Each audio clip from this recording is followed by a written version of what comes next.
Hello student, आपका हमारे YouTube channel पे स्वागत है। आज के इस वीडियो में हम area and perimeter of square के बारे में पढ़ेंगे, वर्ग का क्षेत्रफल और परिमाप। तो आइए स्टार्ट करते हैं अपने इस वीडियो को। तो सबसे पहले आपको ये पता होना चाहिए कि वर्ग क्या होता है, मतलब कि स्क्वायर क्या होता है। स्क्वायर की जो चारों साइड है वो क्या होती है, इक्वल होती है। ठीक है, यहाँ पर ये स्क्वायर है, इसकी चारों साइड क्या होती है, इक्वल होती है। और सारे एंगल जो होते हैं वो 90 डिग्री के होते हैं। यहाँ पे 4 एंगल बन रहे हैं, चारों एंगल कितने डिग्री के होते हैं, 90 डिग्री के होते हैं। तो यहाँ पर अगर मैं लेता हूँ ए बी सी और D, A B C D एक क्या है, स्क्वायर है। तो इसकी चारों साइड ए बी बराबर होगी बी सी के, बराबर होगी सी डी के, बराबर होगी डी ए के।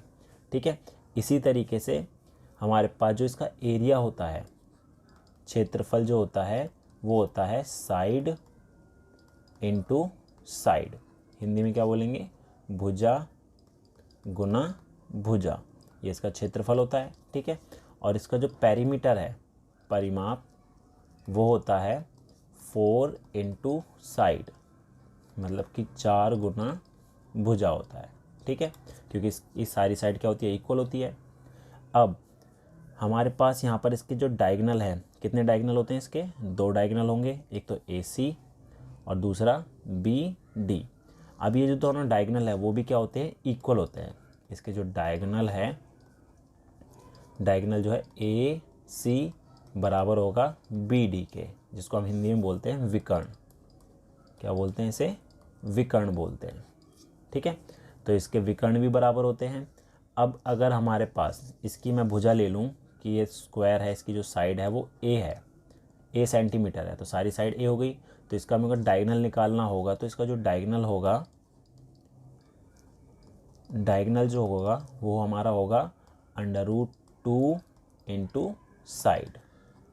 ये इसके डायगोनल की लेंथ हो जाएगी। ठीक है, इसको हम लिख सकते हैं √2 ए, ये हमारा हो गया डायगोनल। अब इससे रिलेटेड कुछ क्वेश्चन देख लेते हैं जो कि एग्ज़ाम में पूछे जाते हैं। तो पहला क्वेश्चन है, किसी वर्ग के विकर्ण पर बने वर्ग का क्षेत्रफल मूल वर्ग के क्षेत्रफल का कितना गुना होगा। तो यहाँ पर ये बोला है कि एक स्क्वायर है। ठीक है, हमने यहाँ पर एक स्क्वायर ड्रॉ कर लिया। अब स्क्वायर की सारी साइड क्या होती है, इक्वल होती है, ये आपको पता ही है। ठीक है, स्क्वायर की सारी साइड क्या होती है, इक्वल होती है। इसकी साइड ए है, इसकी साइड ए है, तो सारी साइड ए होगी। और ये बोला है कि अगर इसका जो विकर्ण है, डायगोनल, अभी हमने पढ़ा है कि इसका अगर साइड ए है तो इसका जो डायगोनल होगा √2 ए होगा। तो अगर मैं नॉर्मल इसी स्क्वायर का एरिया निकालूं तो एरिया जो इसका है होना चाहिए था साइड इंटू साइड, मतलब ए इंटू ए बराबर ए स्क्वायर होना चाहिए था। लेकिन हमें बोला है कि अगर किसी वर्ग के विकर्ण पर बने वर्ग, अब अगर मैं यहाँ से ये जो इसका डायगोनल दे रखा है, इससे अगर स्क्वायर बनाऊँ, ठीक है, इससे अगर मैं स्क्वायर बनाऊं तो इसकी सारी साइड हो जाएगी √2 ए। ठीक है, तो इसका जो एरिया आएगा वो आएगा √2 ए इंटू √2 ए। ठीक है, √2 को √2 से करा तो हमारा 2 हो गया, ए स्क्वायर हो जाएगा, ये हो गया। अब हमारे पास जो है क्या बोला था कि कितने गुना इसका एरिया होगा। पहले हमारा ए था, ए स्क्वायर था, दूसरा हमारा क्या हो, 2a स्क्वायर हो गया। तो कितने गुना हो गया, 2 गुना हो गया। तो इसका आंसर हो जाएगा ऑप्शन नंबर तीसरा, दुगना हो जाएगा। ठीक है, अगला है, एक वर्ग और उस वर्ग के विकर्ण पर खींचे गए वर्ग के क्षेत्रफल का अनुपात। अभी हमने करा है ये क्वेश्चन। ठीक है, इसको दोबारा देख लेते हैं। जैसे कि यहाँ पर एक स्क्वायर हमने लिया, ठीक है, इसकी जो साइड है वो ए सेंटीमीटर है, तो इसका जो एरिया होगा वो होगा हमारा ए स्क्वायर। और इसका जो डायगोनल है, डायगोनल हमारा √2 ए होता है, √2 ए होता है। तो अब जो नया स्क्वायर बनेगा उसकी सारी साइड क्या होगी, √2 ए होंगी, √2 ए होगी। तो इसका जो एरिया आएगा वो आएगा 2a स्क्वायर। तो इनका रेशो क्या हो जाएगा, ए स्क्वायर अपॉन में 2a स्क्वायर। तो ए स्क्वायर से कैंसिल हो, 1 अपॉन में 2, 1:2 का रेशो होगा, ऑप्शन नंबर दूसरा। ठीक है, अगला सवाल है, यदि 2 वर्गों के क्षेत्रफलों में अनुपात है 25-36 है तो उनके परिमापों में अनुपात होगा।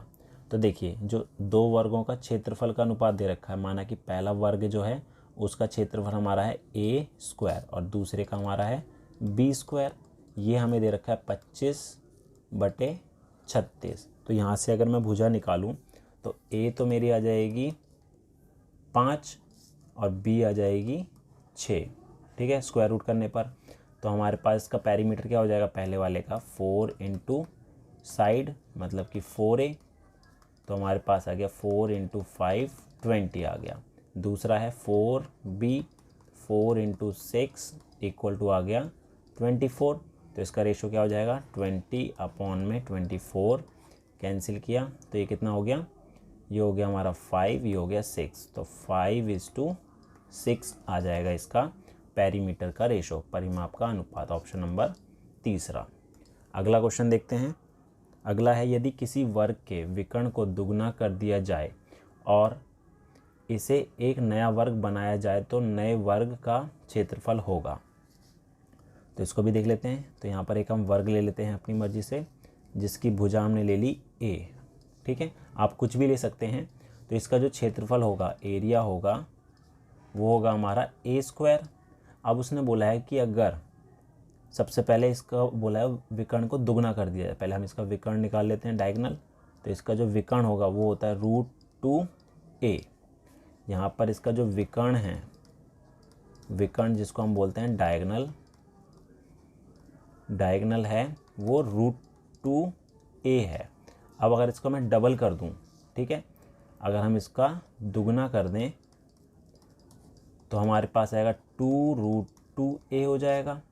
अब जो नया स्क्वायर बनेगा, ठीक है, नया स्क्वायर बनेगा उसकी सारी साइड होगी 2√2a, 2√2a। तो इसका जो एरिया होगा वो क्या हो जाएगा, एरिया होगा 2√2a इंटू 2√2a। तो यहाँ पर अगर मैं निकालूँ तो ये हो जाएगा हमारा 4 दूनी 8, 8a स्क्वायर, क्योंकि 2 को 2 से करा 4 आया, √2 को √2 से करेंगे तो ये 2 हो जाएगा, 2 चौक 8, ठीक है। तो ये आ गया। तो यहाँ पर जो है पूछा था, तो नए बने वर्ग का क्षेत्रफल होगा, कितने गुना होगा, पहला हमारा a स्क्वायर था तो दूसरा हमारा हो गया 8a स्क्वायर, तो मतलब कि 8 गुना। अगला क्वेश्चन है, एक वर्ग का विकर्ण 6 मीटर है, उसका क्षेत्रफल क्या होगा। तो यहाँ पर एक वर्ग बना लेते हैं। हमें बोला है कि इस वर्ग का जो विकर्ण है, डायगोनल जो है वो 6 मीटर दे रखा है। तो ये जो डायगोनल है ये 6 मीटर है। इसकी साइड हमने a ले ली है, ठीक है। तो डायगोनल हमारा क्या होता है, डायगोनल होता है √2 इंटू साइड, ठीक है। तो यहाँ पर हमें दे रखा है ये कितना, 6 मीटर दे रखा है। तो हमारे पास जो साइड है भुजा वो कितनी आ जाएगी, 6/√2। ये इस पूरे वर्ग की भुजा आ गई, ए का मान आ गया 6/√2। तो इसका जो क्षेत्रफल है, क्षेत्रफल जो है वो होता है a गुना a, भुजा गुना भुजा। तो 6/√2 इंटू 6/√2, 6 36 हो गया, और √2 को √2 से करेंगे तो 2 हो जाएगा, इसको काटा तो ये आ गया 18 मीटर स्क्वायर। ऑप्शन नंबर तीसरा इसका करेक्ट आंसर हो जाएगा, ठीक है। तो ये थे वर्ग से रिलेटेड कुछ इंपॉर्टेंट क्वेश्चन। उम्मीद है आपको हमारा वीडियो पसंद आया होगा। Thank you.